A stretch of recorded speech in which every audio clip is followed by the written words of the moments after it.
The unicorn backpack disaster.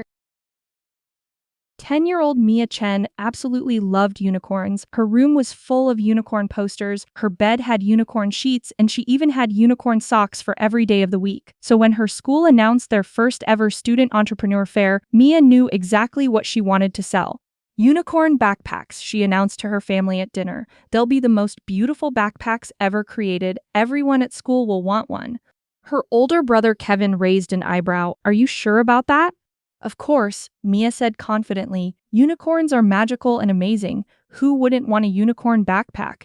Mia spent the next 3 weeks working on her business plan. She used all her birthday money, $50, to buy fabric, rainbow thread, and sparkly unicorn patches. She even learned how to use her mom's sewing machine. Working every evening after homework, Mia created 12 stunning unicorn backpacks. Each one was different: purple unicorns, pink unicorns, unicorns with golden horns, and unicorns with rainbow manes. They were absolutely gorgeous.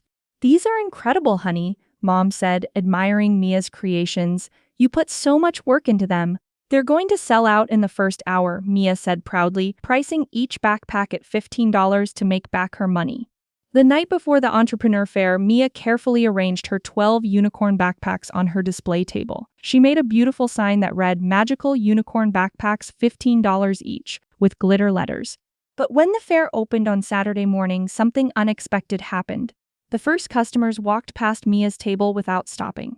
Then more people walked by, and more. After an hour, Mia had sold exactly 0 backpacks. Maybe people haven't seen them yet, she told herself, moving her table to a busier spot. But even in the new location, customers kept walking past. Some people stopped to say how pretty, but nobody bought anything.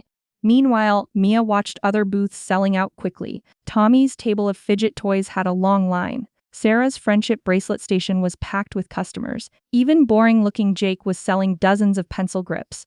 By lunchtime, Mia still hadn't sold a single backpack. She felt confused and disappointed. "I don't understand," she said to her friend Anna, who stopped by the booth. "These backpacks are beautiful. Why doesn't anyone want them?" Anna looked at the unicorn backpacks thoughtfully. "They really are pretty, Mia. But, well, I already have a backpack I like, and honestly, I'm not really into unicorns anymore. That was more of a second-grade thing for me." Mia's heart sank, but unicorns are amazing. "For you, yes," Anna said gently, "but not everyone loves the same things you do." That afternoon, Mia decided to become a detective. Instead of sitting sadly behind her table, she walked around the fair asking questions. "Excuse me," she said to a group of 4th graders, "can I ask what kind of stuff you like to buy?" "Cool stickers for my laptop," said one girl. "Snacks," said a boy. "I'm always hungry after school." "Things for my room that aren't too babyish," said another girl. Mia continued her investigation. She asked 5th graders, 3rd graders, and even some parents. The pattern became clear. Almost nobody mentioned unicorns. In fact, many of the older kids said unicorns were for little kids. "I wish I had known this 3 weeks ago," Mia sighed. At Tommy's fidget toy booth, she asked, "How did you know kids would want these?" "I didn't just guess," Tommy explained. "First, I noticed kids at school were always fidgeting with pens and paper clips. Then I asked my whole class what they wished they had to keep their hands busy. Almost everyone said they wanted something small and fun to play with during quiet work time." Mia nodded, writing notes in her phone. "So you found out what people wanted before you made anything?" "Exactly. My dad calls it market research," Tommy said. "You have to make sure people actually want what you're selling, or you'll waste your time and money." Mia visited Sarah's bracelet station next. "How did you know friendship bracelets would be popular?" Mia asked. "I tested the idea first," Sarah explained. "I made 5 bracelets and brought them to school. Kids kept asking where they could get them. When 15 people asked me to make bracelets for them, I knew I had a good business idea." "You tested it small before going big," Mia realized. "My mom taught me that. She said even huge companies test their ideas before spending lots of money." By the end of the day, Mia had sold only 2 unicorn backpacks, both to 1st graders whose moms thought they were cute. That evening, Mia sat in her room, surrounded by 10 unsold unicorn backpacks, feeling pretty discouraged. "I learned something important today," she told her family at dinner. "Just because I love something doesn't mean everyone else will want to buy it." "That's a really valuable lesson," Dad said. "What would you do differently next time?" "First, I'd ask people what they actually want," Mia said. "No more guessing, and I'd test my ideas small before spending all my money."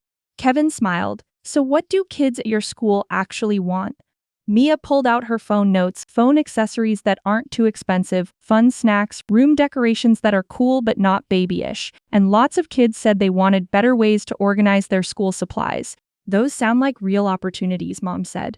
The unicorn backpacks taught me about something called the Obsidian law of the market, Mia continued. My teacher explained that it means people have to actually want what you're selling no matter how cool you think it is. It's like the strongest rule in business, you can't break it. 3 months later, Mia was ready for the spring entrepreneur fair. This time, she had a booth selling student survival kits, small pouches with colorful pens, fun erasers, mini staplers, and cute sticky notes. But before making 50 kits, Mia had done her detective work. She'd surveyed 2 entire classes about what school supplies they wished they had. Then she'd made 5 sample kits and let classmates try them for a week. The feedback was clear. Kids loved the idea and wanted to buy them. On fair day, Mia's student survival kits sold out in 2 hours. I can't believe how different this feels, Mia told her family that evening, counting her profits. Last time, I made something I loved and hoped other people would want it. This time, I found out what people wanted and then made that. What's the difference in how you feel? Mom asked. Confident instead of worried, Mia replied. When you know people want what you're selling, business is actually fun. Later that night, Mia looked at her remaining unicorn backpacks. She didn't regret making them. They'd taught her one of the most important lessons in business. The Obsidian law of the market, she whispered, writing it in her business journal. People have to want what you're selling. Figure out what they want first, then make that. And with that hard-earned wisdom, Mia was already planning her next business, one that would definitely pass the market test. As for the unicorn backpacks, Mia decided to keep her favorite one and donate the rest to the first-grade classes, where they were received with absolute delight. Sometimes the best business lesson is learning that not every beautiful idea is a successful business idea, but when you find something people really want, that's when the magic happens.